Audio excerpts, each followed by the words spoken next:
ربما يود الذين كفروا لو كانوا مسلمين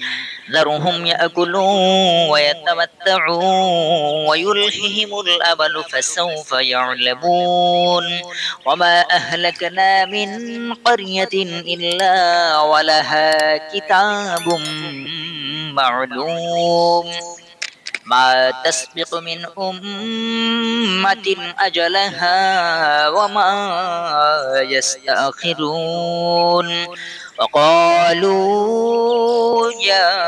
أيها الذي نزل عليه الذكر إنك لمجنون